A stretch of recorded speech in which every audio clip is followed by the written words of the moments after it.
Alors on danse. Alors on danse. Alors on danse, oui. C'est une bienvenu, invitation. oui, voyez comment on danse. C'est le titre du film dont on va parler avec vous, Charlotte. C'est l'actualité cinéma. Il faut se rappeler qu'il y a, c'était en 2002, donc 16 ans. Et oui. C'est ça. Michel Blanc a adapté Les Vacances anglaises, alors avec une bande de potes, j'allais dire. Exactement. Charlotte Rampling, Carole Bouquet, Karine Viard et Jacques Dutronc. Bien Michel sûr. Blanc, Jean-Paul Rouve. On les Et donc retrouve. 16 ans après, paf, ils reviennent. Exactement. Le retour. Et ça s'appelait, le premier volet, c'était Embrassez qui vous voudrez. Et c'est vrai qu'on suivait les tribulations d'une bande d'amis entre Paris et le Touquet. Et comme c'était déjà adapté d'un roman anglais, on retrouvait cet humour anglais un peu cynique, même beaucoup, et très grinçant. Donc il a pris le temps, 16 ans, Michel Blanc, poussé par son producteur, parce que c'est vrai que ça avait bien marché le premier volet. Et il a imaginé une suite. 16 ans plus tard, forcément, il s'est passé des choses dans la vie de ces personnages-là.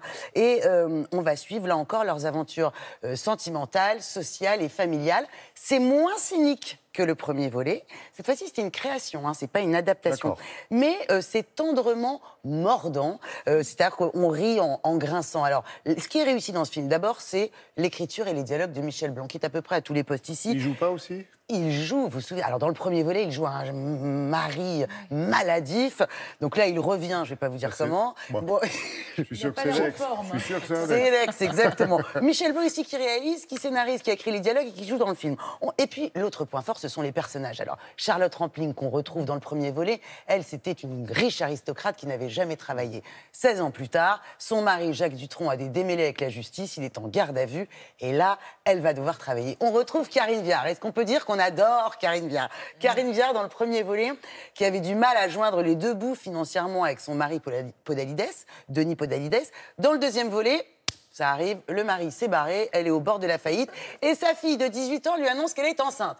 Et enfin, on retrouve aussi... C'est le genre d'histoire qui doit plaire à Olivia. Non, mais ce qui est ça. génial, c'est que plus ils ont des galères, plus nous, public, on jubile. Ça, eux, ils sont au bout de leur vie, Vous avez pas nous. Béatrice qui rigole déjà. Alors.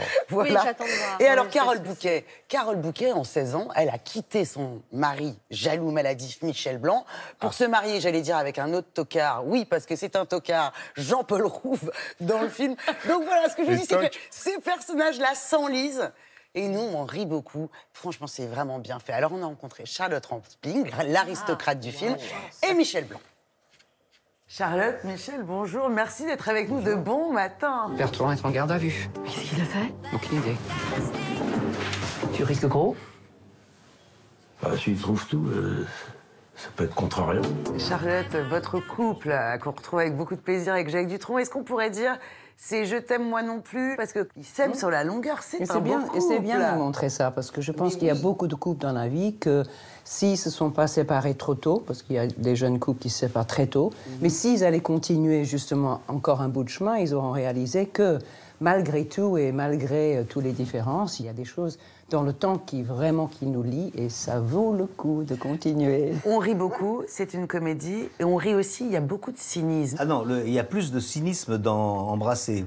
Chez moi, c'est pas du cynisme, c'est de la moquerie. On rit, on grince un peu. Ouais, voilà. Le cynisme, c'est de penser que rien ne vaut le coup. Tout vaut le coup, mais il faut se battre. Et de temps en temps, on est dans une situation où on pense qu'on ne va pas pouvoir continuer, ce qui est le cas du personnage que joue Charlotte. Je l'ai trouvé. Qu'est-ce que tu en penses?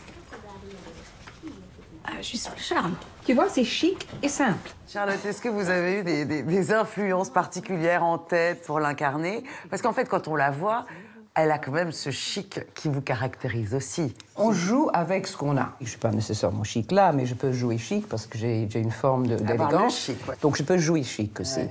Et les Anglais ont un sens de comment faire passer l'humour que j'adore. Je suis anglaise, donc j'utilise ça. Et que j'adore aussi, c'est pour ça. Et je l'ai en moi, c'est pour ça qu'il m'a pris d'ailleurs, déjà pour le film, en premier, pour ça. Est-ce qu'être dirigé par un metteur en scène qui est également acteur, est-ce que c'est un plus? Ah oui. Ils savent ce que c'est de jouer, les difficultés, que c'est ingrat la plupart du temps, c'est difficile et il y a des moments de joie absolue. Et donc, comme Michel fait très bien l'un et l'autre, donc c'est une sorte de bombe. Si. Une sorte de bombe. Personne ne m'avait jamais traité de bombe, et alors être traité de bombe par Madame Rampling. Le matin. Ça, c'est un truc que je vais forcément noter.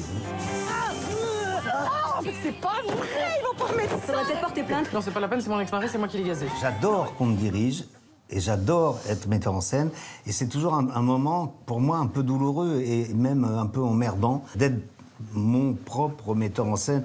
Et c'est pas là où je suis le meilleur en général, d'ailleurs.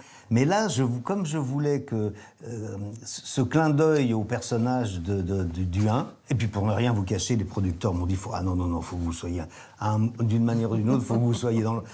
Voilà. Charlotte, est-ce que vous regardez les films dans lesquels vous jouez? Est-ce que vous avez vu celui-là? Et qu'est-ce que vous en avez pensé? Je l'ai vu très récemment, toute seule d'ailleurs. J'ai une projection toute Ah seule. là là, Parce que je pouvais private pas. Ouais, projection. Et moi, j'aime bien qu'il y ait d'autres gens parce que... oui, il tout voulait, voit- mais j'ai pas pu, donc je l'ai vu toute seule. Et ouais, même toute seule, c'était bien. Bon, bah, ouais, écoute, j'ai ri. Merci Charlotte, merci Michel et bravo. Merci. beaucoup. Non, mais on reste sous le charme. Hein. Mais voilà. L'affiche est incroyable, il n'y a que des pointures. Il n'y a que des pointures et des petits nouveaux. Vous reconnaissez avec les petites lunettes en haut William Legbill, qu'on voit de plus en oui. plus première année. Vous vous Oh là souvenez là. avec Vincent Lacoste? Oui, absolument. On le voit de plus en plus. Ça, Laurent, ça sort mercredi prochain. N'oubliez pas. Le 10. Voilà. En salle depuis ce mercredi. Le premier film en tant que réalisateur de Bradley Cooper avec. Star is Born. A Star is Born avec Lady Gaga. C'est ça, Gaga. Je cherchais son nom. mélo aussi. country pop qui vous met la chair de poule. Et Bradley Cooper qui chante pour de vrai et qui chante très bien, décidément. Bradley il faut Cooper inviter aussi, le garçon. Voilà. Il faut inviter le garçon. la chair de poule. Non, mais il faut C'est aller une voir ce bonne film idée. si vous avez envie de savoir à quoi ressemble Lady Gaga quand elle ne Mais se c'est déguise ça, pas. Voilà. au naturel. En fait, c'est la curiosité. Elle joue bien, Merci. très bien. Merci beaucoup, Charlotte.